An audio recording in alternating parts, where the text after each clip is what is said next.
Hallo nach langer Zeit, ihr Lieben, und herzlich willkommen hier beim Podcast 1000 First Steps.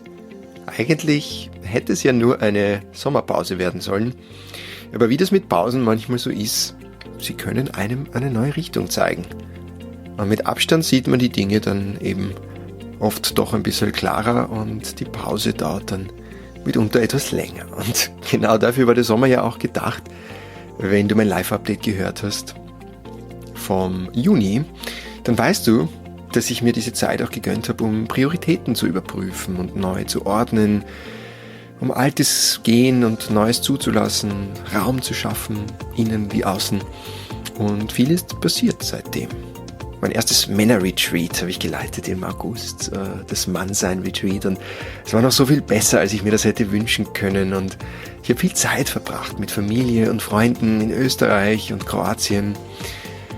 Ja, habe einen ausgebuchten One-on-One-Kalender und ganz großartige Erfolge mit meinen Kunden gefeiert und eine neue Webseite gebaut, zu der ich dich übrigens herzlich einladen mag, jakob.horvat.com. Schau dort sehr gerne mal vorbei. Ist immer noch ein Work in Progress, noch immer nicht fertig, aber ja, mir gefällt sie schon ganz gut. Freue mich über dein Feedback, wenn du dort warst. Ja, und was ist noch passiert? Eine Übersiedlung nach Norwegen. Mittlerweile bin ich seit 2 Monaten im hohen Norden, hier in einer kleinen Studentenstadt namens Ås, 20 Minuten von Oslo, und nehme mit kalten Fingern und warmem Tee dieses Intro für dich auf. Und in all der Zeit ist mir klar geworden, was für ein unheimlich wertvoller Bestandteil meines Lebens 1000 First Steps geworden ist. Vor 7 Jahren als Weltreise-Blog gestartet und seit über 4 Jahren und 118 Episoden als Podcast. Ein riesengroßes Herzensprojekt von mir. All die inspirierenden Menschen, die ich dadurch kennenlernen und interviewen durfte. Und ja, ihr, alle miteinander, all euch wunderbaren Seelen da draußen, die ihr zuhört. Ob zum ersten oder zum 118. Mal. Ich feiere euch und ich bin euch einfach so dankbar, dass ihr mich auf dieser Reise begleitet. Und ja, ich spüre aber auch, dass dieses Kapitel 1000 First Steps sich langsam, aber sicher dem Ende zuneigt. Damit Raum wird für etwas Neues. Aber bevor es soweit ist, habe ich heute noch eine ganz besondere Folge im Köcher, die ich unbedingt mit dir teilen möchte. Denn ich durfte mal wieder den Platz tauschen und vom Interviewer zum Interviewten werden. Alex Lehmann hat mich in seinen großartigen Podcast Heart of Man eingeladen. In Bali haben wir das aufgenommen, an meinem letzten Tag, bevor ich wieder nach Hause geflogen bin, nach Österreich nach 4 Monaten. Und entstanden ist ein so tiefgründiges, ehrliches Gespräch mit unglaublich vielen Facetten und ja auch dem einen oder anderen spannenden Aspekt meiner Reise durch die Welt und durch das Leben, den du mit Sicherheit noch nirgendwo gehört hast. Wir sprechen insbesondere auch über Men's Work und welche neuen Wege wir als Männer beschreiten können, die uns in unsere Herzen führen und eine tiefere Verbindung mit uns selbst, unseren Beziehungen, unseren Communities und unserem Purpose ermöglichen. Weil Alex mich in seinem Intro so liebevoll vorstellt, lasse ich es auch hier mit drinnen. Ich hoffe, du verzeihst mir den damit insgesamt sehr langen Vorspann. Und ja, bevor es losgeht, auch noch eine kleine Ankündigung. Im Herbst hoste ich nämlich wieder einige virtuelle Man Circles. Den ersten am 26. Oktober von 17:30 Uhr bis 19 Uhr. Und die kommenden Männerkreise sind kostenlos und ich freue mich, wenn wir uns dort sehen. In den Shownotes findest du den Link mit allen Infos, mit den Terminen für den Herbst und mit dem Link zur Anmeldung. Und du findest in den Shownotes auch ein Goodie, das ich für dich aufgenommen habe, das du dir kostenlos herunterladen kannst, und zwar meine Own Your Throne Activation, eine powervolle Morgenpraxis, die dich mit deinem inneren Königreich verbindet, die dir dabei hilft, deine Erdung, deine Präsenz und dein Selbstbewusstsein unmittelbar zu stärken. Check auch unbedingt die anderen Interviews in Alex' Podcast aus. Ganz große Herzensempfehlung. Alex macht dort eine wunderbare Arbeit und ja, finde ich, verdient die größte Unterstützung. Und jetzt ganz viel Freude mit Alex Lehmann und mir im Heart of Man Podcast.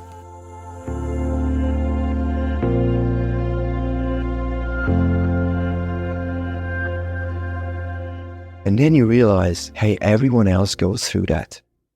Everyone else has his backpack to carry. And I saw big guys in a very masculine presence. And I would like look up to them like, whoa, man, this dude has his shit together. He must be so successful. He must be so attractive to women. He must be all the things.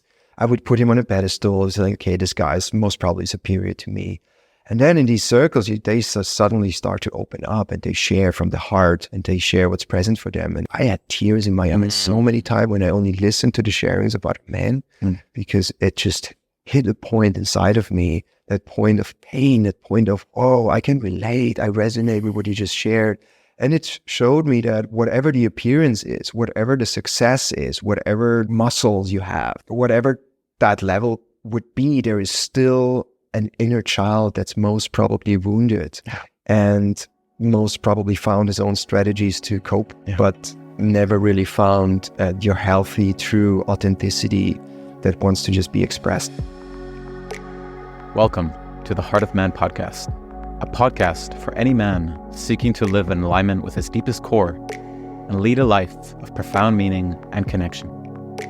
I'm your host, Alex Lehmann, and I'm here to empower you through transformative conversations, eye-opening insights, and practical wisdom.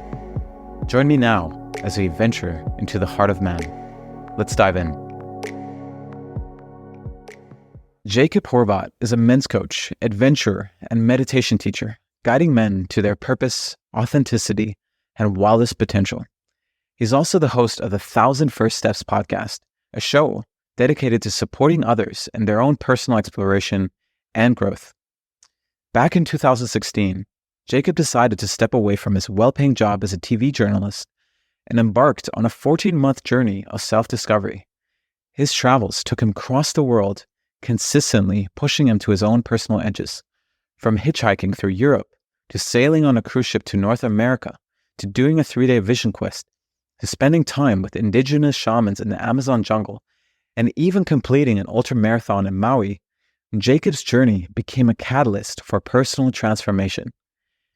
Inspired by his own profound shifts, he decided to leave his old career behind and underwent the training to become a coach, dedicated to helping others uncover their potential and find deeper connection within themselves. I personally met Jakob on a 7-day men's retreat in Bali alongside 24 other men at the beginning of 2023, and we've cultivated a strong friendship through our time together. In this conversation, we specifically dive deeply into the realm of men's work, attempting to bring a deeper understanding of what it is, and we share our personal experiences of being immersed in spaces where men can come together to intentionally explore their edges. What followed was a rich discussion, sharing our own experiences of growing up as men and the expectations that the society imposes on so many of us. And from there, we shed light to what was required so we could step into a deeper space of integration and wholeness within ourselves. As our conversation unfolds, we explore a path forwards for men, offering insights into how, as men, we can foster a deeper connection within ourselves. I hope you'll enjoy this conversation as much as I did whilst recording it. Jakob, my friend, welcome to the Heart of Man podcast. Thank you so much for inviting me. I feel so excited to have you. How are you doing today? I'm feeling great, man. I feel honored to be here. Thank you. I must say, yeah, you're so welcome, my friend. I must say, I've done a few of these interviews now, and I must say that, considering as well that I'm filling in a new role in my life, let's say with a podcast host, there was this sense of nervousness. There was this sense of trepidation that I would always find myself in before the interview. But I must say with you, this is the first time where I feel much more a sense of excitement, much more a sense of calmness and peace. And I feel as well, it has something to do with just the energy and the presence that you exude out. So I just want to really acknowledge you here there. Thank you. Jakob, there's so much that I want to get into with you, specifically around your journey, specifically around men's work, and as well, everything that you've seen from your lens, from your perspective of being a man. But before we start, I would just love to have a moment for you just to share with the audience, first of all, who is Jakob? what are you doing in the world and how you came to do what it is that you're doing. So perhaps you want to just offer us a few moments, a few minutes just to share that. A few big questions. I've been exploring those for a long time. Who is Jakob? That's a big one. Jakob is curious, really, really curious. I've been curious since my very childhood. That got me in trouble often, exploring the edges, doing things you were not supposed to do. I'm sure many of us know how that feels like. And looking back at that, it's kind of the red string through my life. I have a great passion for discovering life. I feel so passionate about trying new things, traveling, going out there, meeting new people, having conversations like this one. I could just talk for hours, these kind of deep talks about life and the universe and about the meaning of life and all of that. And at the same time, I oftentimes felt confused on this path, because the more you discover about yourself, the more you realize, I don't really have a clue about what this all is really about. Right. I can just be curious and curious and curious and acknowledge that I actually don't know shit. And that was something that humbled me many times, that once, and whether that's in a spiritual practice like yoga, like I've been teaching yoga for a few years, and I'm a meditation teacher and a coach. And so now exploring all of these fields, the deeper I go in it, the more I realize how many more layers there are, or I don't even know how many more there are. But every time when I feel like I understand something, I just realize, okay, there is another level and another level and another level. And that really started to, in the beginning, confuse me a bit, because my mind wanted to find the answers.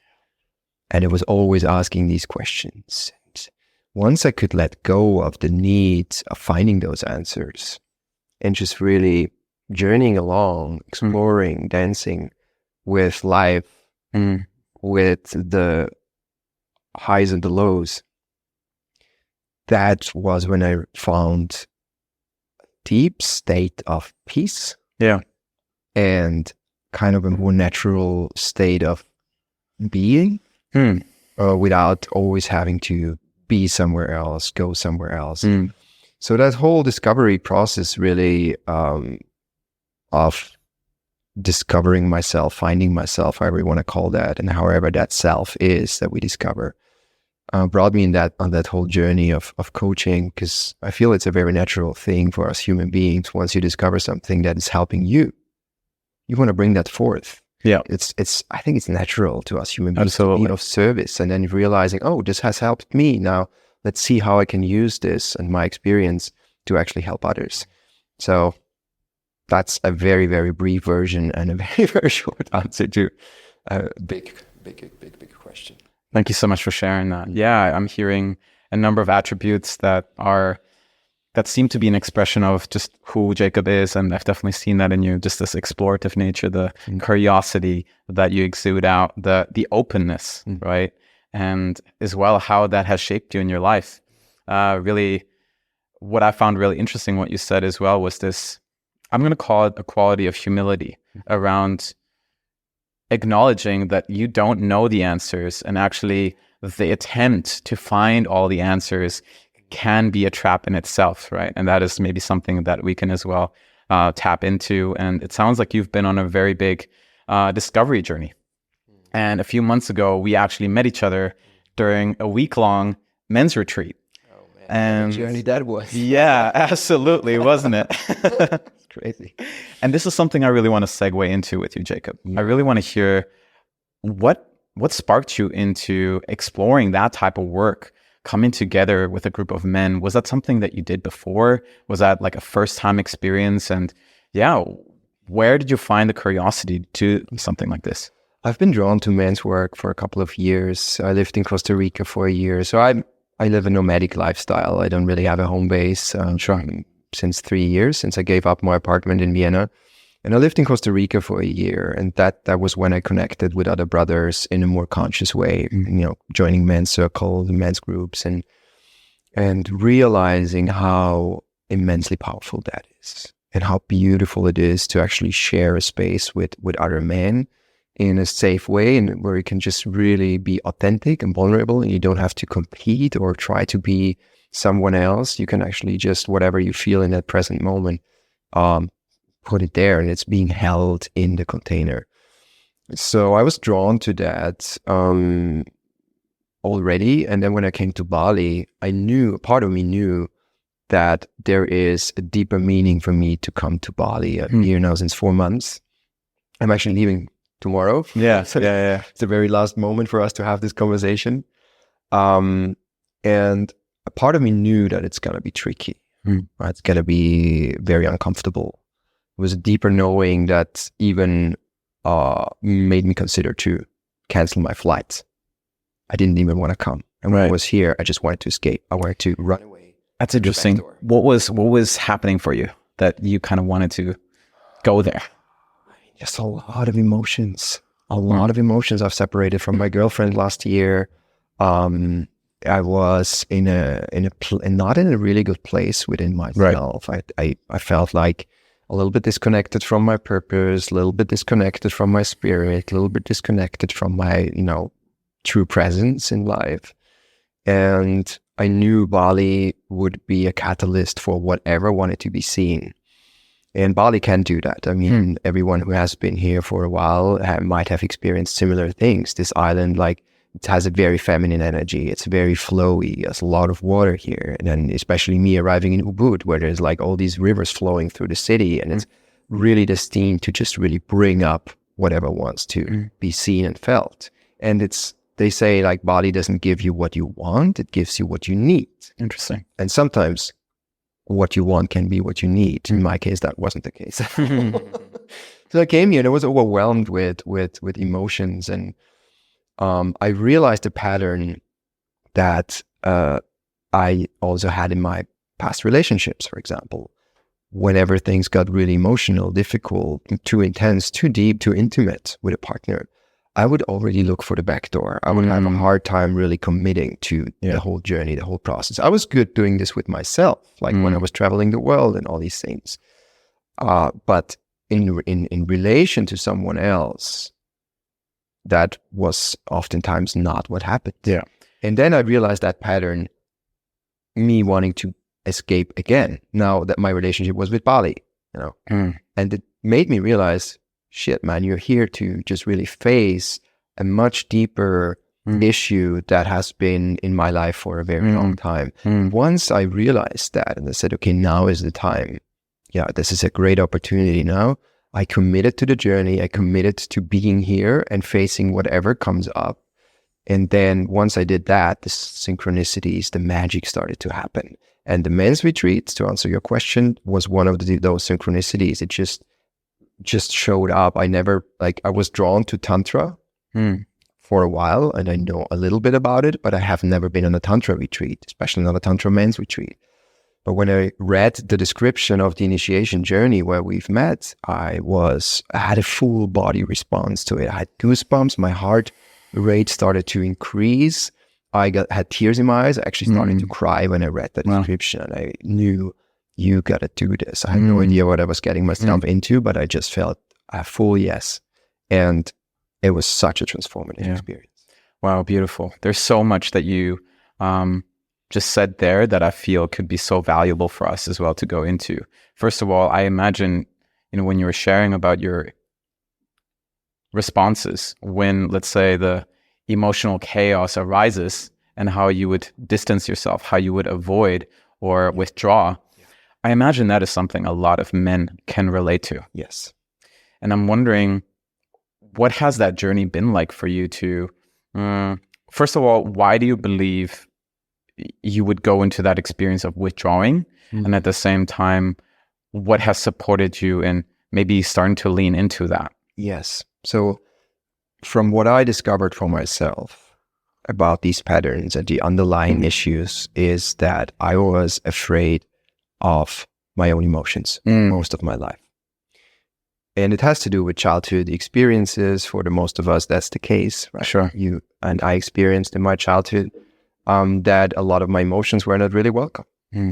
because having this explorative nature and also having a lot of fire in me, like a pitta dominance in Ayurveda, and like really having a lot of this like Aries kind of spirit of, just being spontaneous and doing his own thing. And then it's just not a really accepted behavior. So I learned I need to be someone else in order to be accepted. Right. Otherwise, it would get me in trouble all the time. And it was exhausting.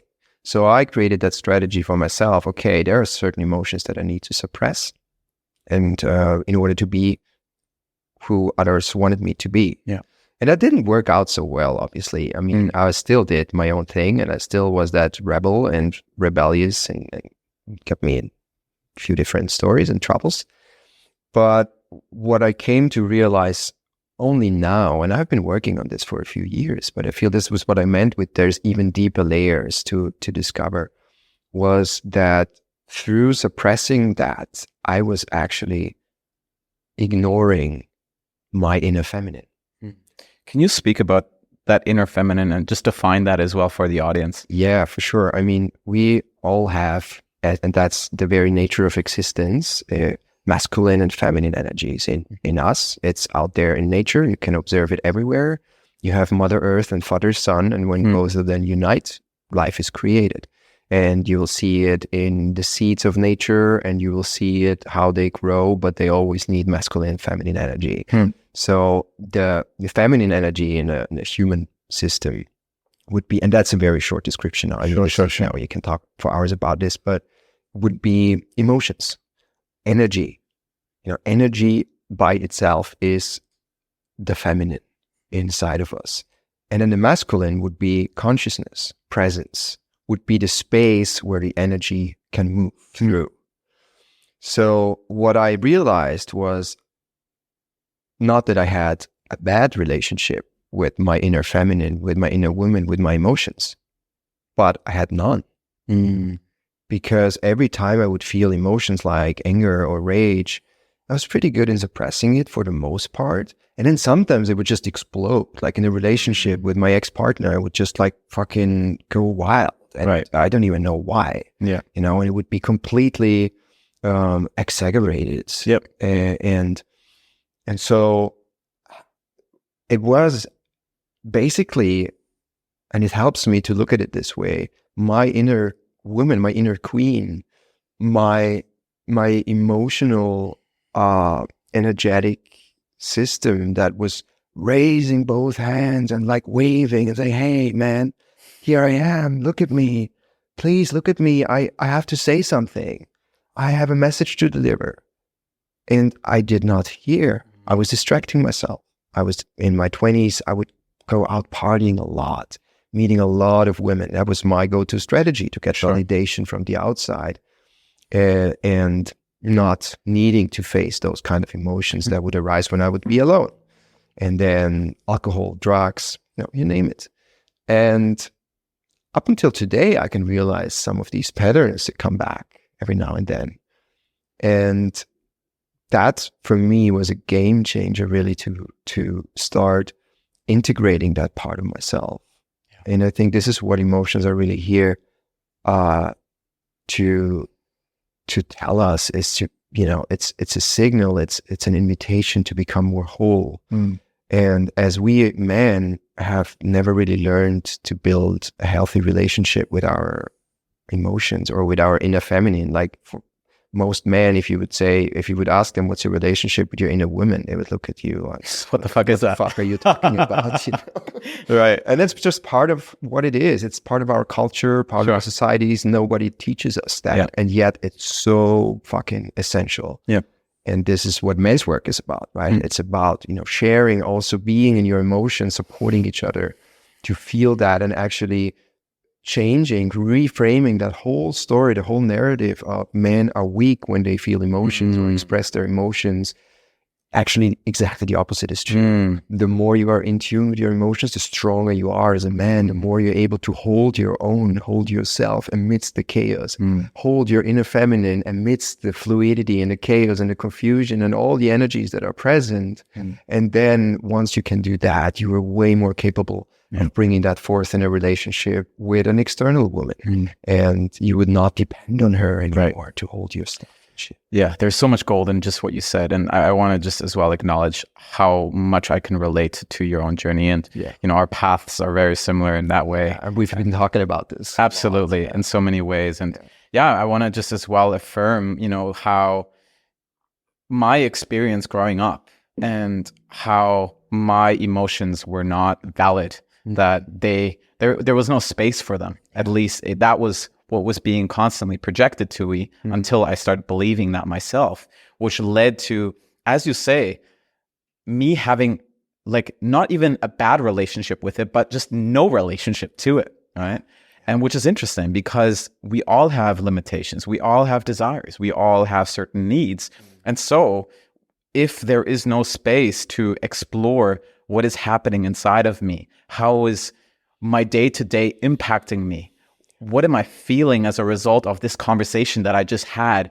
If there is no space for that, it's like a pressure cooker that is constantly in some way where we're trying to keep the lid on.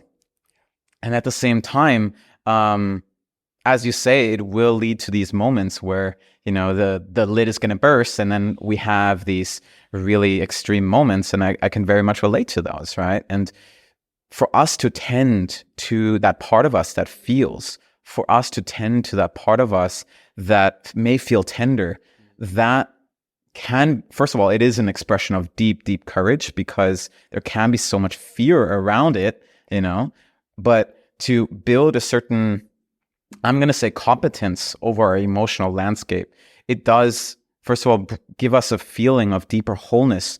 But then when we have that deeper integration within ourselves, we will not outsource those needs. We will not outsource what we feel like we don't have within onto our partners, which allows us to relate from a space with much more space in between.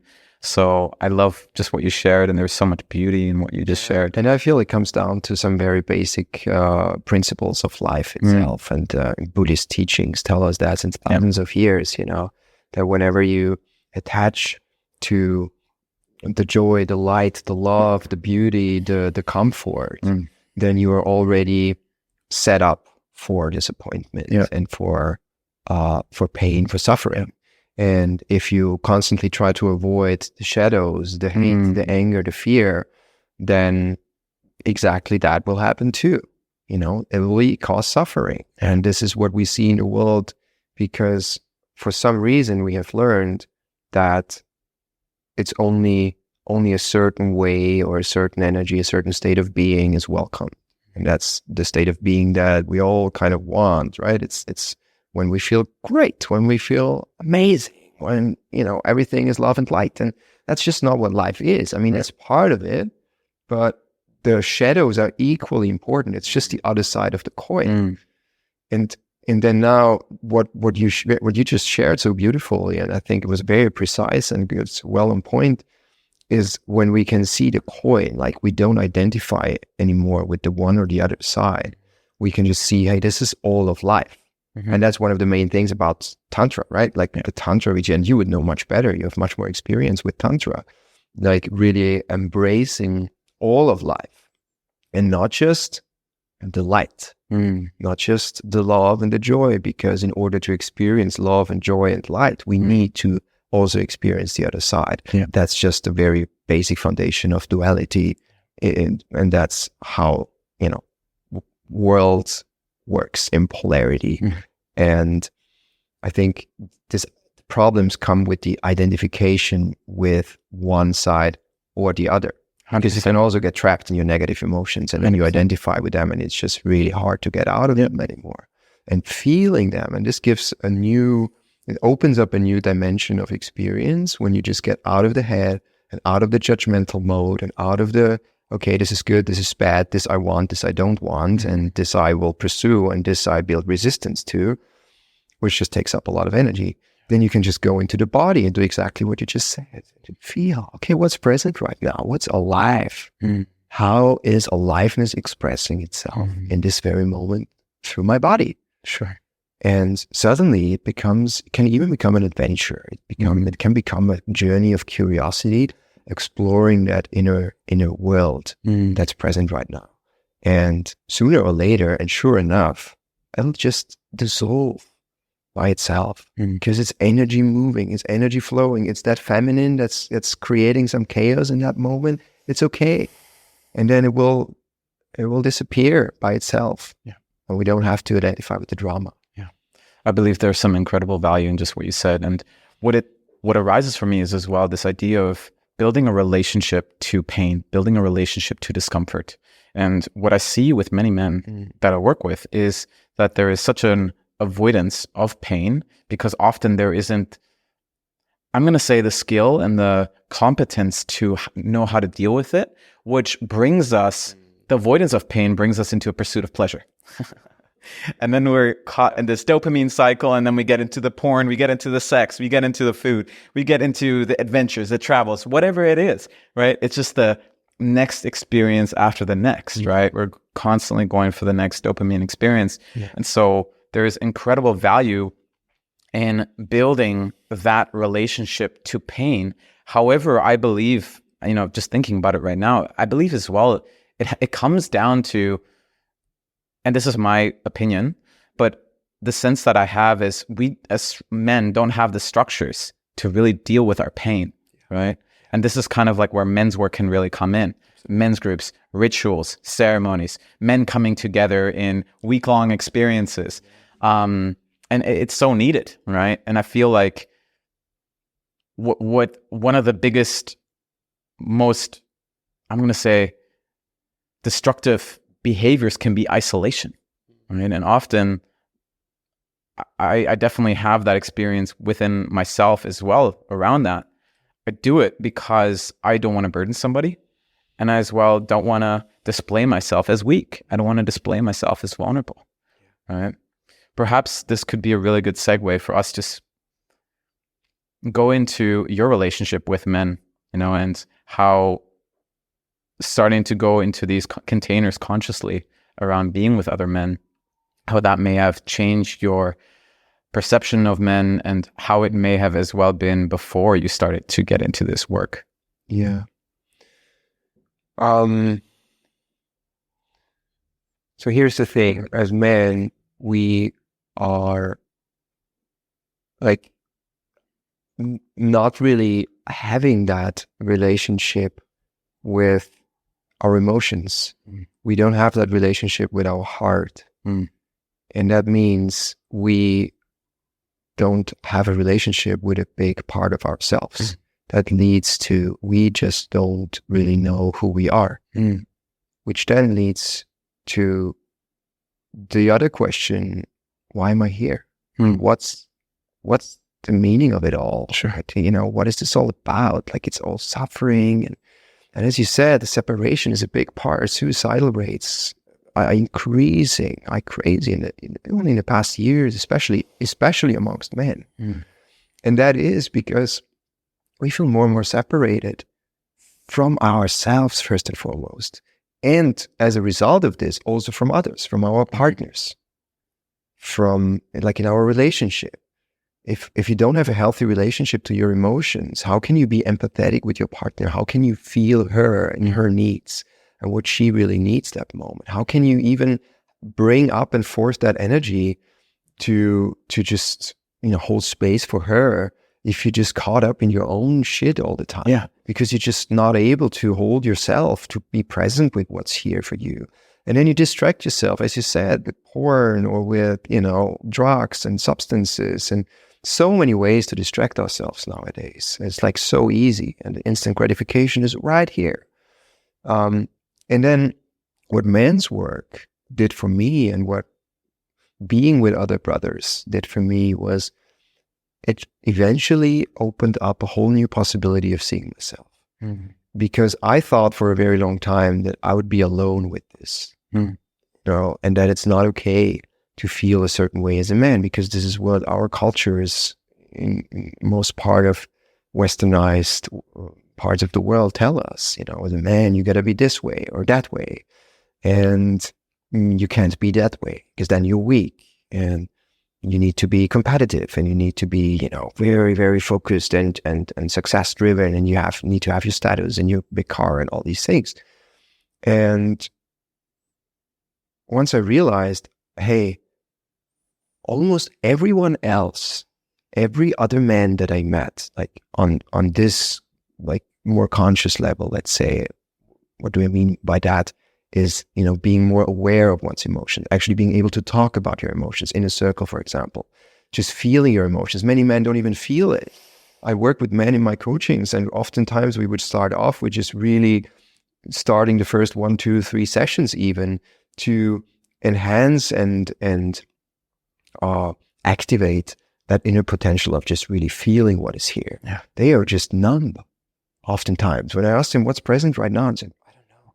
And then you're in the head all the time, circling around. I think it's that.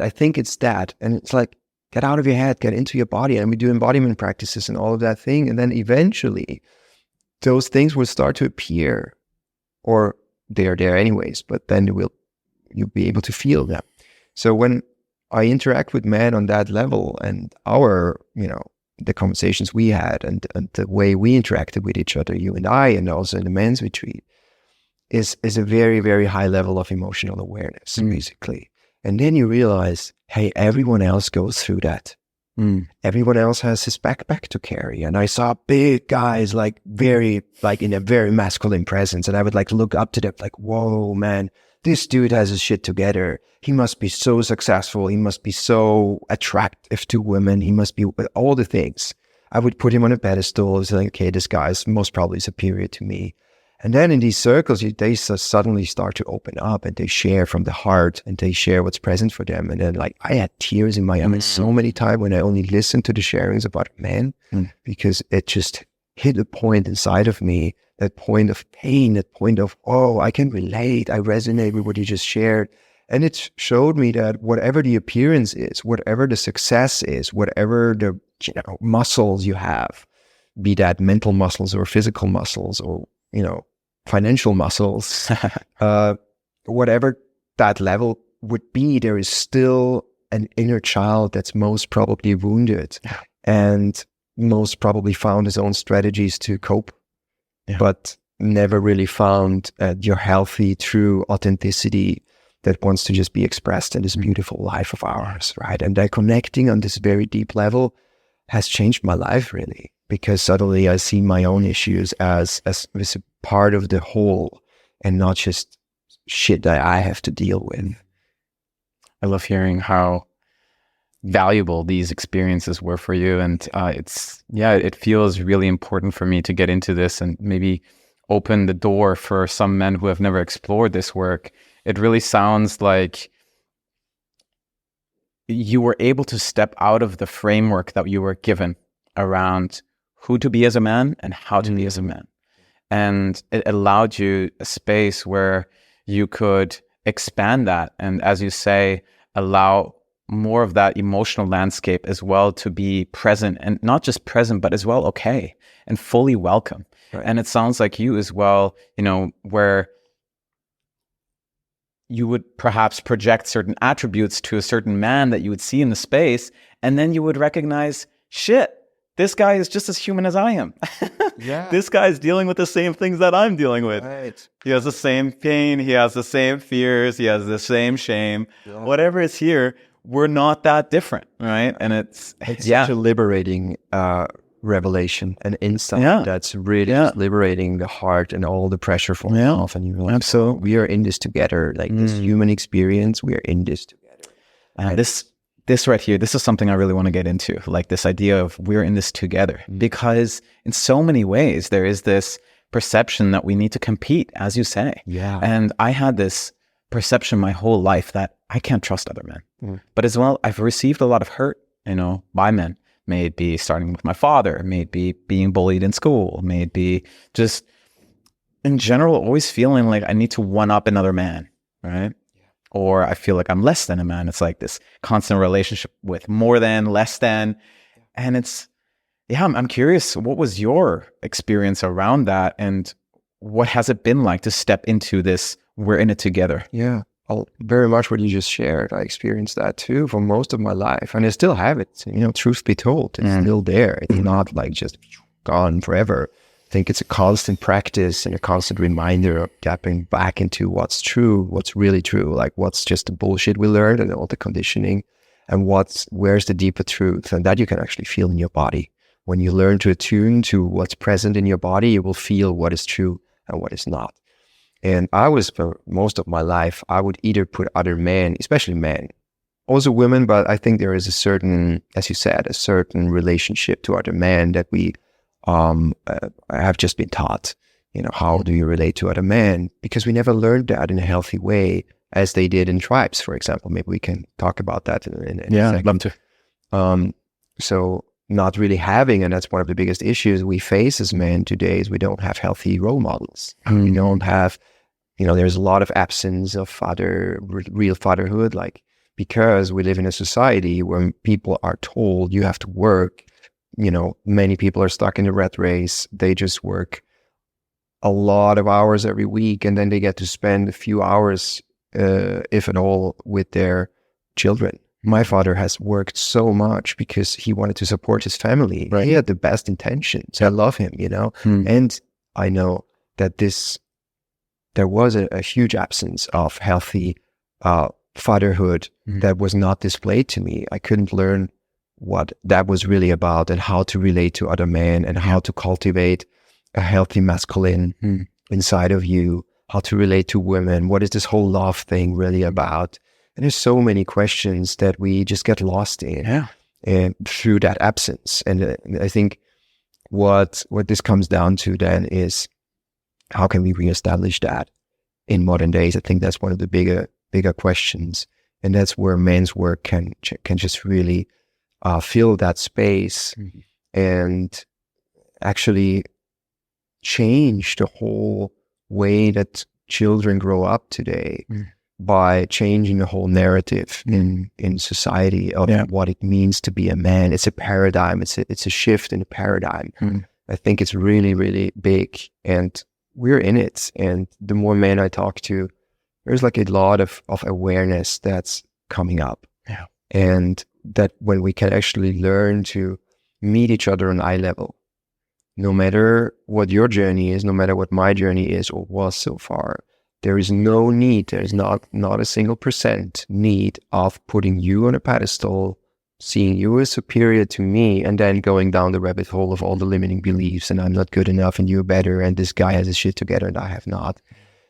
But actually, or the other way around, putting myself as superior. I did that often too. It felt like, okay, I'm more superior than you because I've done this, and that, or I have this job, and that much money, and that much spiritual experience. That happens in spirituality a lot. The spiritual ego. Especially in Bali. Especially in Bali, yeah. It's a thing, right? And the ego would just dress in a different costume, and it would look more nice and more airy-fairy and flowy. I would talk all about sacred and, sacredness of things and the oneness, and it's rarely lived. It's rarely embodied. Yeah, our value, as we recognize it, is still projected outwardly, right? We're still looking, who am I relative to this person? Am I better? Am I less? Yes. Right?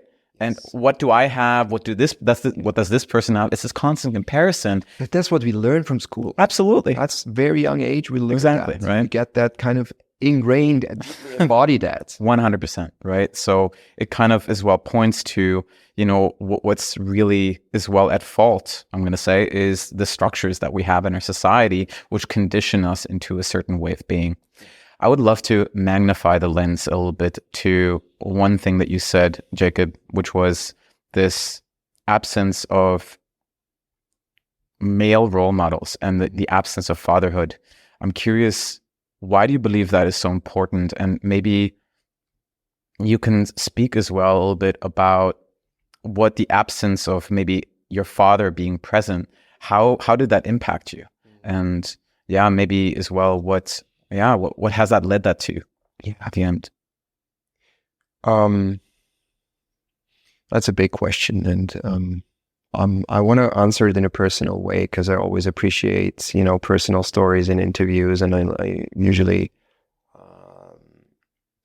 I'm most drawn to vulnerable sharings of that kind, and in my childhood, my dad, and I know he did his best, he was overwhelmed himself. So oftentimes he would come, like my parents met in Croatia on the beach. My dad is Croatian, my mom is Austrian. And they met on the beach. And then 7 years later, my dad moved to Austria and he didn't speak any German. And he studied, had 2 university degrees from Zagreb, Croatia, but he couldn't work. He had these very not well-paid jobs because he didn't speak German that well. So he was in his own journey. He struggled. Then there was suddenly a kid's son, and he wanted to take the best care of it and earn money. And eventually he got really good jobs, and he became a manager in companies, and then was traveling a lot. And what we only unraveled a few years ago together, and we've been working on this together since my dad opened up more and more to these kind of topics, because most of his life he was very closed, very in his mind, very, no, this is not, that's bullshit, and no, let's not even talk about it. So what he came to realize, and what I came to realize, is that, it's just how it goes. He has learned that from his father. He has learned certain things from his father and from his mother, and he was just passing it on. And that's what happens over generations, over generations, over generations. Yeah. Now, if you go back to, my dad was born in 1953. That was a few years after World War II ended. And a lot of us folks growing up in Central Europe, there is our grandfathers and oftentimes fathers, they have been directly affected by the war. So that was a whole different mindset, a whole different way of living, a whole different outlook on life, a whole different, perception of purpose and what it means to be a man. A man had to fight in fucking war, and most probably was involved in one way or another in some very cruel things. So that's an energy that's present in a whole generation, millions and millions of men. And there was not, today, the modalities or the awareness, the consciousness that there is actually tools for us in order to access that and work with that and process that. So it's just passed on. Hurt people. And I experienced violence in my childhood from my father. And now I can speak openly about it because I have, I've worked through this together with my dad. We went through some forgiveness rituals together, which was some of the most beautiful experience I ever had. We both cried a long time, forgiving each other everything. It's just such a beautiful ritual that I can really recommend to anyone who wants to, get started on this. Sit down, write down actually 3 things. And you can do this with both parents. I found it especially helpful with my father. And the first thing you write down is actually not what am I forgiving you, so all the bad things that you did as my father, but actually you start to ask for forgiveness for all the things that you can think of. You write a very long list of the small and the big ones, the trouble, the stress you caused your parents, all the times where they were freaking out because you were not doing what you were supposed to do, everything you can think of, write it down. The second thing is you then offer forgiveness, and you say, okay, I forgive this, and that. And then you write a list, everything that you can think of. Every time you beat at me, every time I felt alone and I felt unloved and I felt unworthy because you did this and that to me. And you just be really, really honest and authentic with this. And then the third question would be, that's what I'm thankful, that's what I'm grateful for. And those 3 things, once you have that, the next step would be, invite your father into a conversation and just offer this kind of ritual to him, provide a beautiful space, light some candles, put on some good music, and really invite your father into this. Say, hey, Dad, there is a beautiful thing I want to do with you, and it will strengthen our relationship. It will bring forth more love, more understanding, more compassion for each other. And what it did for my father, it has opened up a whole new reality for him, because he was judging himself his whole life for the things he did in my childhood, to me, to my sister, to others, because he was just not aware. Nobody ever taught him that. Yeah. And you cannot judge somebody who is not aware of what he's doing. He's doing what he was capable of doing. He was trying really his best. So what it did for me was that my relationship with my father and with myself started to evolve in a whole new way. I'm at peace with everything that happened now because I know it has made me the man I am today. And it's not just that. I mean, it's obviously a lot of things that add and contribute to that realization. But if you are a happy, fulfilled man today, if you feel like most of the time you're living a pretty good life, if you're content, if you can be grateful for the small and big things in life, then just fucking make peace with your past, man, because it has all brought you where you are today. And there is no need to judge anymore anything that happened or wishing for anything to be different, especially when it comes to the relationship with your father. Just forgive, man. Forgive. There's so much freedom in that. It's a liberation of the heart when you can just really forgive what was, and forgive not just from the mind and okay, yeah, man. No, forgive because you now know that, you know, it's just the way it was. Yeah. It's just really the way life expressed itself through yourself and through others. Yeah. No, thank you. Thank you for your vulnerable share and as well offering this exercise to our listeners.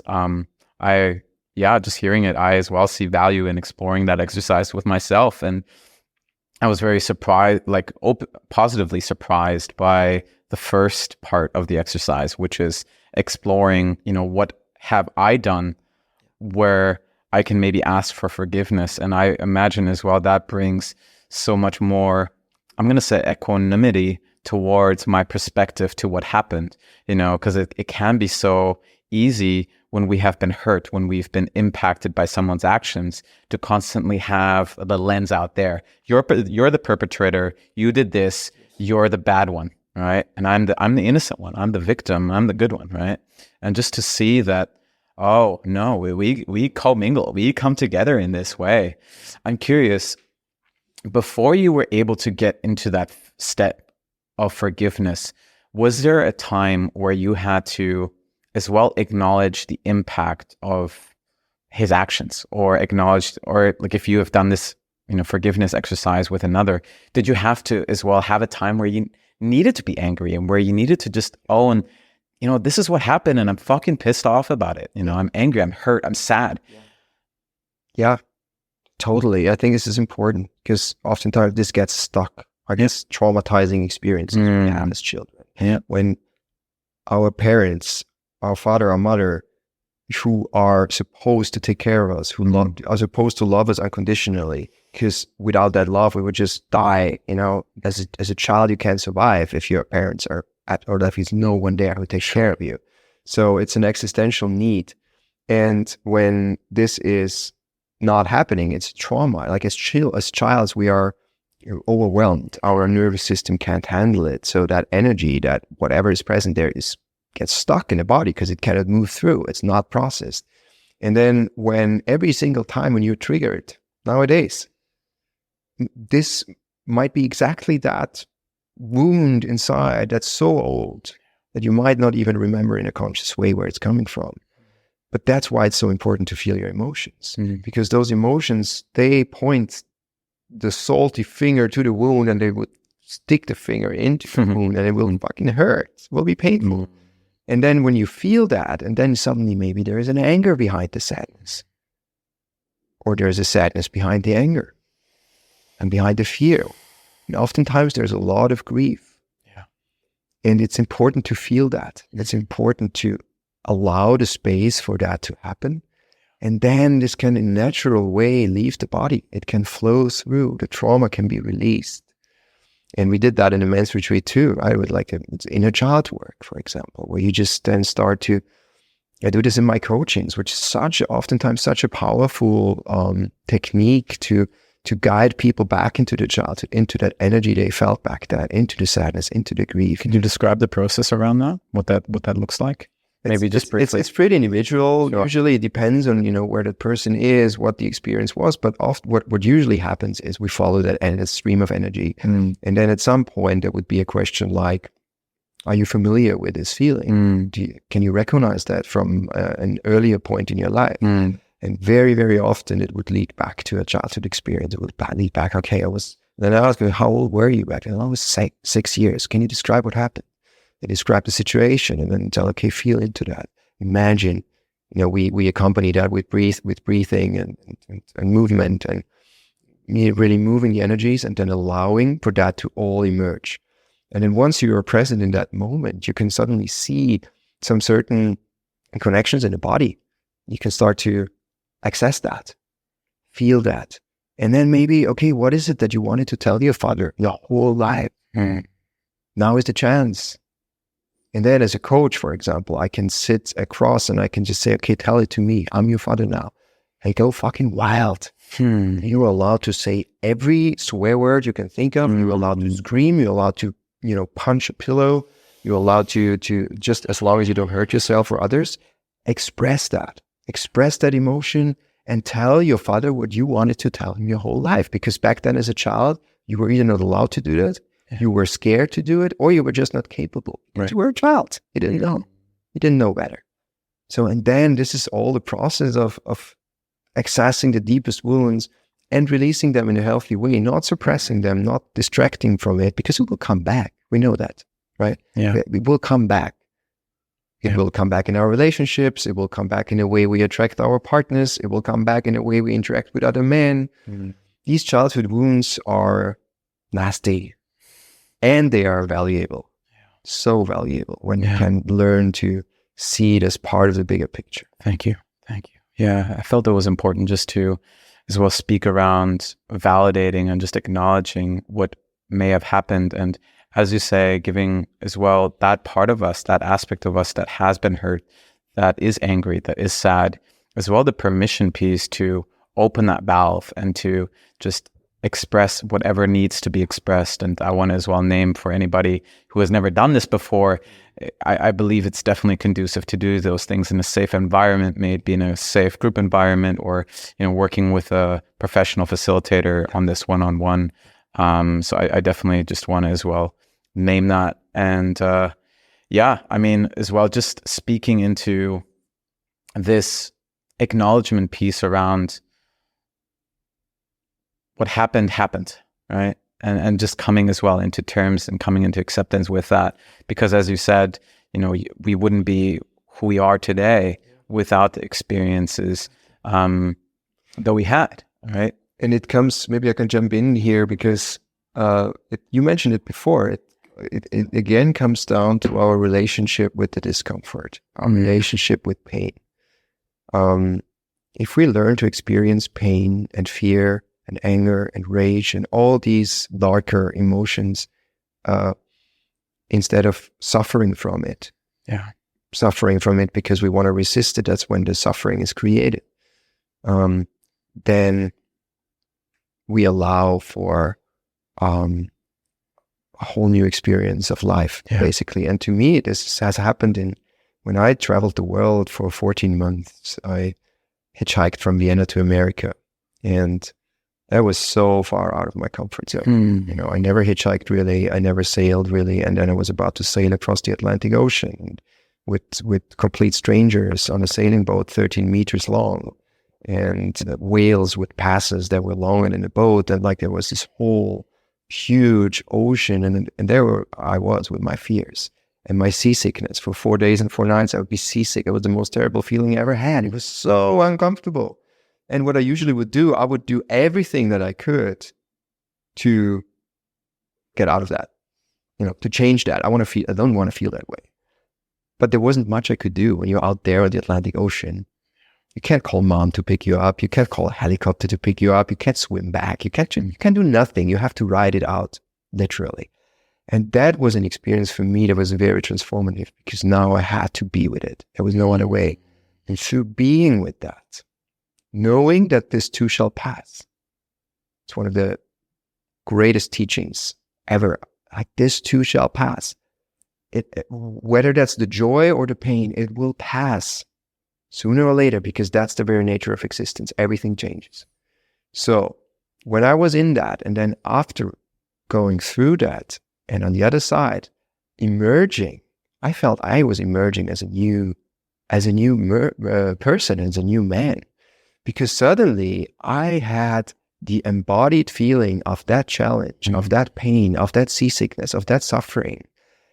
And that was of such great value because I now felt so much stronger and more confident and so much more curious to explore whatever there wanted to be explored. And that led me to the Amazon rainforest, doing some sketchy things and drinking ayahuasca with a shaman somewhere in the deep jungle and running up the Haleakala volcano from sea level to top, like ultramarathons that I haven't prepared for, and like doing crazy things.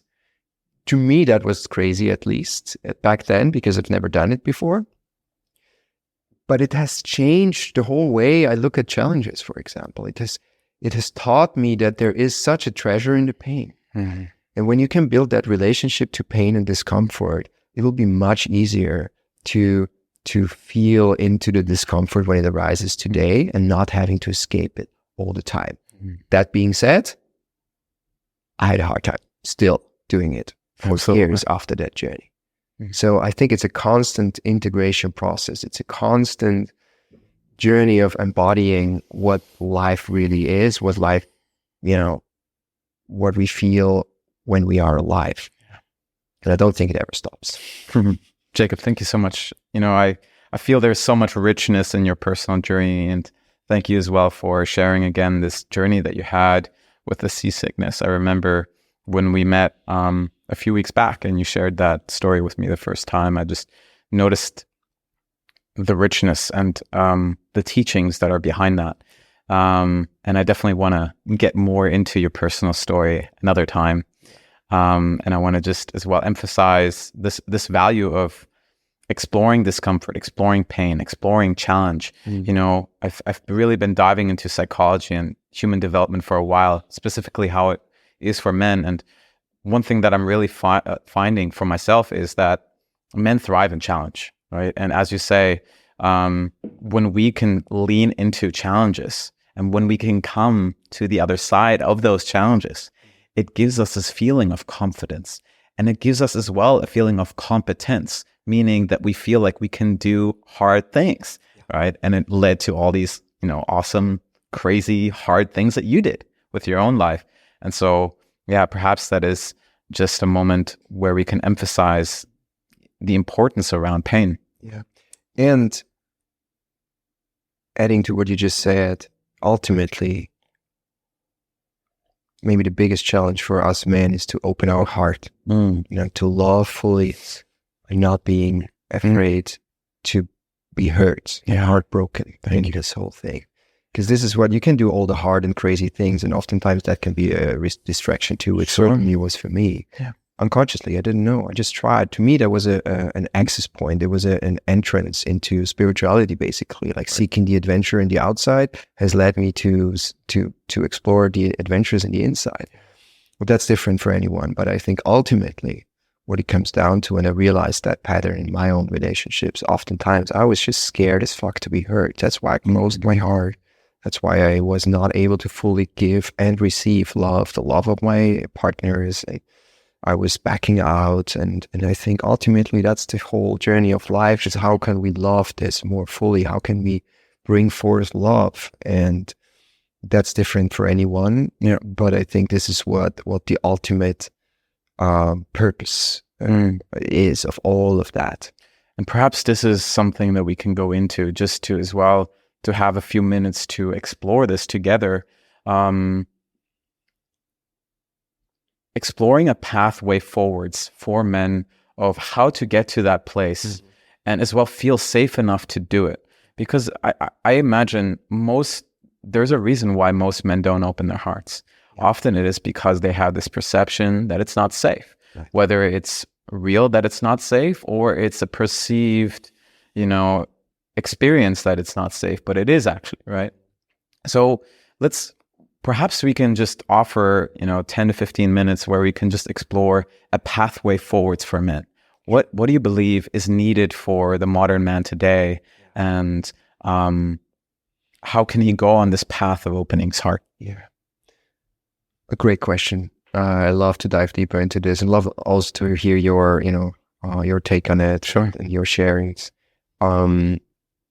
So we already talked about men's circles and men's groups and finding yourself a container where you feel safely held in your authentic expression of your truth, whatever that truth is in a given moment.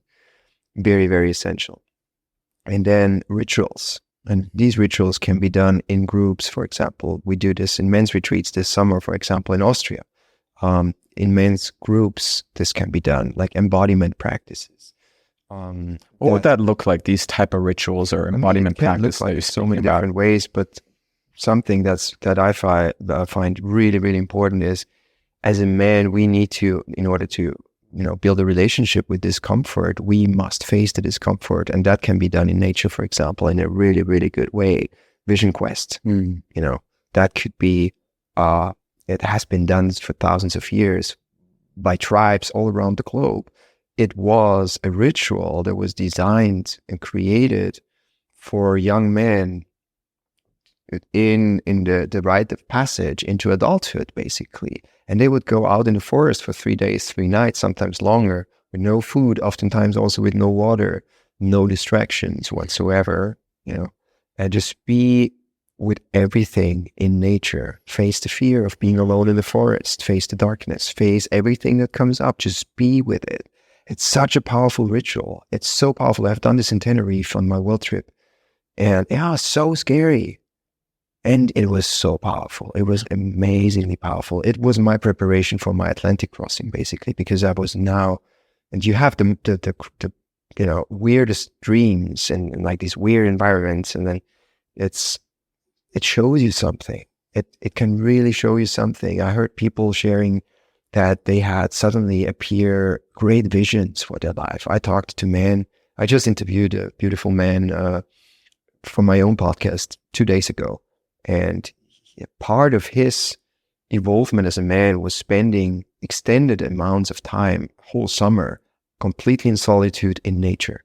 Like just grabbing your tent and going out there for as long as you can and just do that and see what happens, without the need of having it any certain way, but just the intention of getting more comfortable with the discomfort. Very, very powerful. I feel these rituals, they have been brought forth by tribes, by elders, shamans, medicine men. Like in those tribes, they had the male role models. They had someone in the tribe who would teach the younger man what it means to be a man in this tribe.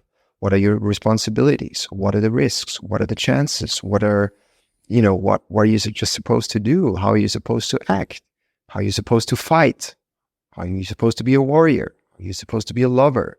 It comes down to these male archetypes that, the magician, the warrior, the lover, and the king. In all of these archetypes, we have it in us ever since man exists, basically, and we can access that.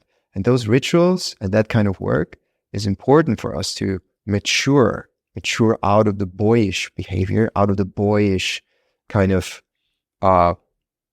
way of dealing with life. And you can see that in so many examples out in the world. I don't want to name anyone now, but I'm sure if we talk about this, a lot of names will come to mind for everyone where there is actually very powerful men in the world that are actually wounded boys.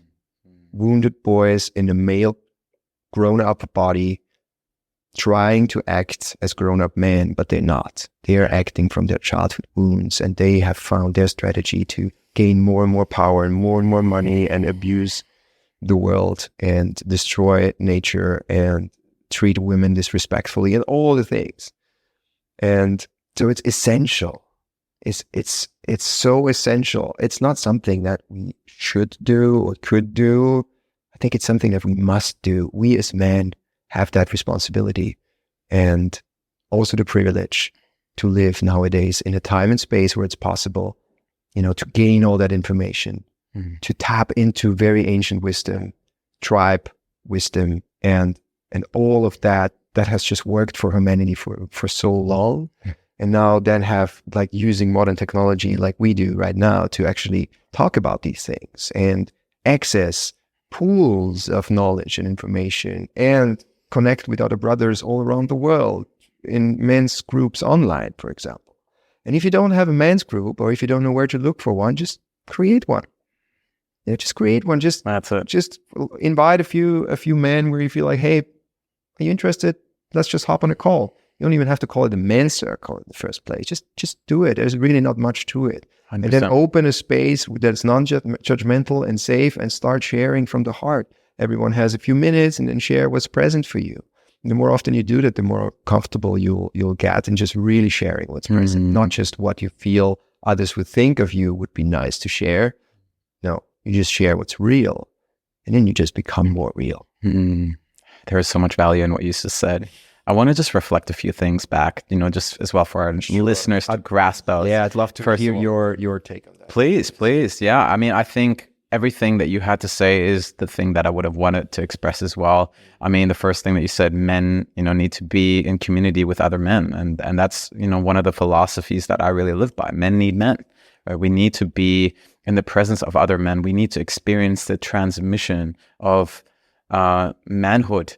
And as well, we learn through embodiment. We learn through the transmission of other men. We need male role models, right? There is an absence of elderhood that is present. There is an absence of mentorship that is present. So where can we find those mentors? Where can we find those elders that we look up to, that we aspire perhaps to be, or maybe there are certain qualities that we aspire from that person? Because without that vision, we don't necessarily know where we're going. Right. So I believe there's so much value in exploring that. You spoke of the value of ritual. You explored rites of passage. And what they really point to for me is having an experience where we can tap into our own state of powerlessness in a conscious way. Right. And there's all kinds of rituals. Ultimately, they're about stretching our capacity to such a degree where we break, let's say, physically or in a part of our psyche. And that need to break, that need to be humbled is so necessary, because without it, we will not recognize that there is something bigger that we're in relationship with, that is holding us, right? That we have no ability to meet with its power. And so we have to be humbled by it, so we can then be of service to it and be in connection with it. Yes. So any practices that allow us to connect to that essence, whatever you want to call it, right? Practices that connect us to our essence, practices that connect us to nature, practices that connect us to community. Those I really believe are really necessary. And as well, speaking into the value of this modern technology, which allows us to as well learn about these things. I mean, I've learned so much about this topic of manhood, masculinity, and just, the growth journey just through books, podcasts, having these type of conversations with people. And I as well loved how you ended it around this idea of, if you don't have a men's circle, fucking create one. Yeah. Like, you have that power. Yeah. Every person has that power in themselves, right? And it whatever you want to change. Exactly. And it requires just that step, of leaning into a vulnerability, leaning into, what will that other person may think of me if I, propose this. Fucking lean into it. And leaning into healthy, mature masculinity as a leader, taking on that leadership role that you might have been scared of your whole life. Because that's what masculinity, like the masculine energy is. It's leadership, it's purpose driven. It's like going for something, knowing what you want to do, be connected with your power, or be connected with the power. You just described it so well. It's just not really my power. It's the power. It's an infinite field of power that's out there, that's creating life every moment, and inside of us, in our bodies, and in nature. And when we can connect to that field, it's easier to get those downloads from that field, and then realize it's not really about me anyways. It's a very limited perspective of me, myself, and I. And to do what you just shared so beautifully and see the bigger picture, that is when a true purpose emerges, and when true power can be actually activated inside of you. And then that power will flow through you, the divine essence, that's this beautiful life force energy that's if everything's aligned in the body, if you take good care of your body, mind, your spirit, your emotions, your heart, if energy can flow through, and breathwork is a great modality for that, right? And then energy work and yoga and meditation, find yours. There's so many things out there. Find what works for you, and then start getting to know yourself better, and then also getting to know the bigger everything that flows through you, and then use that to tap into your masculine power, create value in the world, and don't be scared of being a leader, because we need leaders. We need real leaders connected to true power and not just to ego power. Jakob, I love this conversation. I loved just this dynamic that we were in, and I loved as well this transaction, this exchange where we could share power with each other. And that is something that I really feel is the vision for a new story of masculinity moving forwards. You know, a story that welcomes both of us being powerful and both of us needing, like, being able to lift each other up, right? So thank you. Thank you for your presence. Thank you for your love and everything. Thank you so much, brother. I feel so expanded and empowered too through this conversation. Thank you for your beautiful, great, valuable questions, your curiosity. Thank you for doing this, you know, putting in the effort and the work to create value through your podcast and your work and everything you do. I appreciate you, brother. Thank you for the invite. So openly received, my friend. I want to leave with a parting question. You spoke about this idea of, or you spoke about evoking the part in a man that allows himself to open his heart. What do you believe is one thing that a man can do today? Or what is that message that you would like to give to that man, maybe in 2 to 3 sentences around maybe his desire of opening his heart, maybe, So whatever you experience today, ask yourself 2 questions. What is this here to teach me? What would love do right now? And oftentimes this is all you need. Because what is this here to teach me opens up the possibility for this happens for a reason. And I'm yet to discover that reason. That question opens that up, that space. And the other question, what would love do right now, is bringing you in touch with your deepest longing for harmony, balance, and peace. And it connects you to your heart. And that probably solved 99% of all the problems. And rest. Chill the fuck out. Rest. Just oftentimes we're just so overwhelmed and stressed out. And if you can just rest and be more at peace, then a lot of the issues will just dissolve oftentimes by themselves. Some very valuable parting words. Where can our listeners find you, Jakob? Sorry. Where can our listeners find you online, Jakob? I'm pretty active on Instagram. All right. At Jakob.Horvat. I might put the link in the show notes because I don't want to spell it. I'll make sure to do that. And on my website, jakobhorvat.com, I offer retreats, one-on-one coachings, group coachings, especially men's coachings. Awesome. And my podcast, 1,000 First Steps. It's been a hard project of mine that I'm doing over 3.5 years. I'm in now for, I think, 114 episodes. Wow. And there's a lot of beautiful conversations with men and women that have inspired me greatly. Incredible. Well, I'll definitely make sure to bring all the links into the show notes. And for all the listeners, thank you for listening to this conversation. And until next time, much love. Thank you for listening to this episode. Your time and attention is truly appreciated. If you enjoyed the show, make sure to subscribe to stay tuned for my upcoming episodes. And in case you know somebody who would find this episode helpful, I encourage you to pay it forward. Finally, if you've personally been receiving value from the show, one way you're able to support this podcast is by leaving a 5-star rating and a written review on Apple Podcasts or Spotify. Not only does this help more people find the show, but it also supports me in bringing more incredible guests on for the future. I'm your host, Alex Lehmann, and until next time, signing off.